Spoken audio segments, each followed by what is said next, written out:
Assalamualaikum warahmatullahi wabarakatuh kepada kita semua. Alhamdulillah pada subuh ini kita telah dapat hadir bersama-sama di rumah Allah yang mulia ini dalam rangka mendirikan sholat subuh berjamaah. Semoga sholat dan ibadah yang kita lakukan pada hari ini dan sebelumnya serta yang akan datang senantiasa diterima oleh Allah Subhanahu wa ta'ala. Salawat dan salam tak lupa pula kita haturkan kepada junjungan kita Nabiullah Muhammad sallallahu alaihi wasallam. Semoga kita semua mendapatkan syafaatnya di hari akhirat nanti. Hadirin jemaah salat subuh yang dirahmati Allah. Saya akan berbicara sekitar 10 menit lebih kurang tentang bahayanya sifat nyinyir. Sifat nyinyir ini sangat berkaitan dengan ucapan. Sifat ini berkaitan dengan sikap atau kepribadian kita pada orang lain, di mana nyinyir itu sendiri adalah menyalahkan orang lain, menggunakan kata-kata negatif atau mengomentari hal-hal negatif atas orang lain. Nah, dalam kehidupan kita biasa menghadapi orang-orang yang nyinyir seperti itu. Bahkan karena zaman sekarang zaman era media sosial, itu orang nyinyir itu banyak. Semua dikomentari. Dan komentarinya itu biasanya negatif banyak. Urusan orang lain yang bukan urusan dia komentari. Nah, padahal Islam itu mengajarkan kepada kita bahwa menjaga lidah itu adalah suatu hal yang penting. Kita berbicara, mengucapkan sesuatu itu yang baik-baik saja, yang menyenangkan orang lah. Kita sendiri dikomentari orang dengan ucapan negatif kan rasanya nggak enak. Orang lain pun sebenarnya kalau kita komentari negatif pun ya merasa nggak enak juga. Kalau kita kembalikan kepada diri kita, sebenarnya nggak nyaman kita itu. Makanya dalam sebuah hadisnya Rasulullah yang diriwayatkan oleh Imam Bukhari, Rasulullah mengatakan, "Salamatul insan fi hifzil lisan."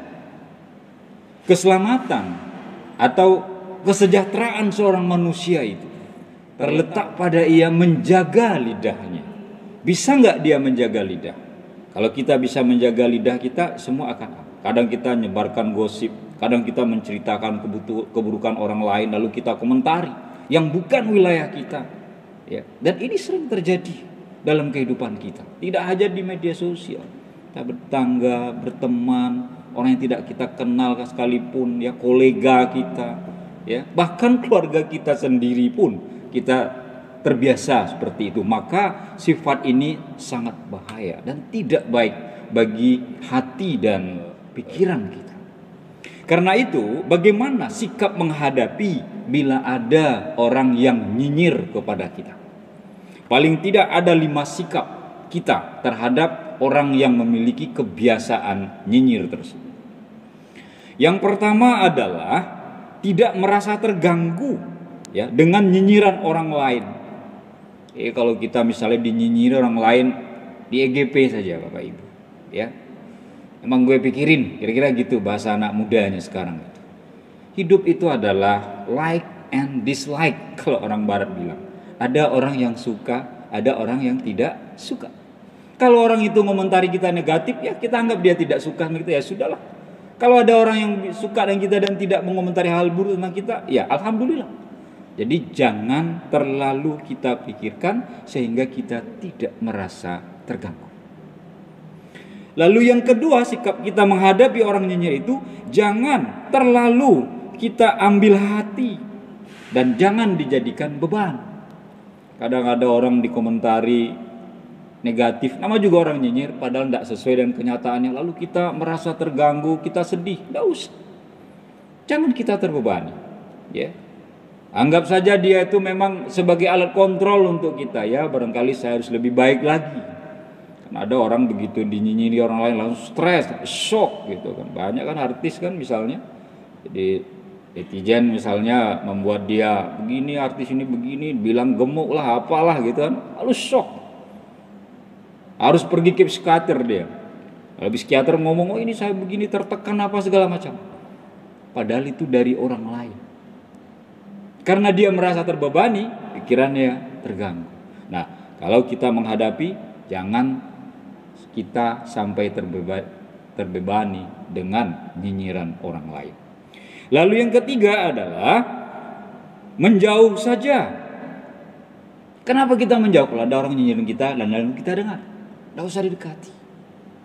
Kenapa? Karena bisa menimbulkan emosi. Kalau emosi itu kan akhirnya kan bisa gelut, bisa berkelahi. Kenapa kamu begitu ke saya? Emang kamu lebih baik dari saya? Nah, akhirnya kan begitu. Tapi kalau kita menjauh, udah, ini orang nggak bisa didekati ini. Ini orang buruk ini perbuatannya ini. Kalau saya membalas dia sama seperti dia ke saya, lalu bedanya saya dengan dia apa?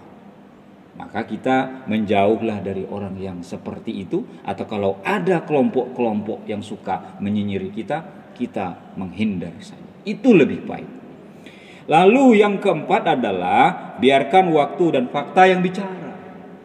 Orang yang menyinyiri kita kan biasanya hal-hal yang negatif tentunya, keburukan-keburukan kita. Kalau memang kita orang baik dan nyatanya begitu, dia akan sadar dan tidak akan mau nyinyiri kita lagi.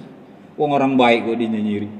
Wong orang tidak punya kesalahan kok dinyinyiri. Wong orang tidak ada apa-apa kok dinyinyiri. Nggak perlu.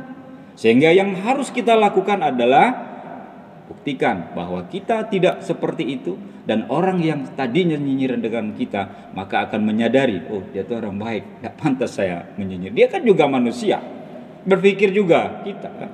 Seperti kita berpikir, dia berpikir sama hal seperti kita berpikir. Manusia itu kan juga sama sebenarnya. Cuma karena perilaku buruknya itu kadang-kadang ya manusia itu tidak semuanya ya baik sebagaimana harapan kita kepada diri kita. Lalu yang terakhir, yang kelima, tetap sabar tanpa berniat untuk membalasnya. Jadi kalau ada orang yang menyinyiri kita, sabar saja. Ya Allah, ini ujian pada saya. Saya sabar dengan nyinyiran orang lain.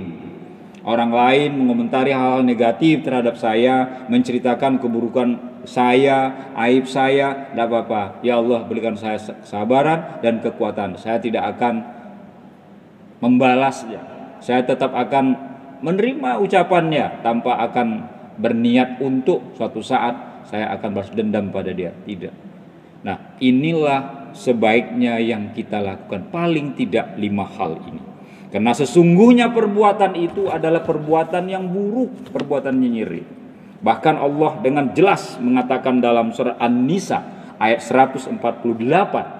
Allah berfirman, la yuhibbullahul jahra bis-su'i minal qawli illa man zulim wa kana Allahu sami'an alima. Apa kata Allah? Menghibur kita ketika kita menghadapi orang yang seperti itu dengan firman-Nya.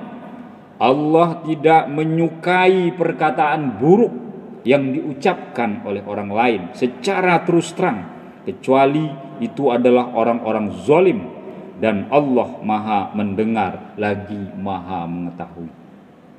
Allah tidak suka dengan orang-orang yang nyinyir.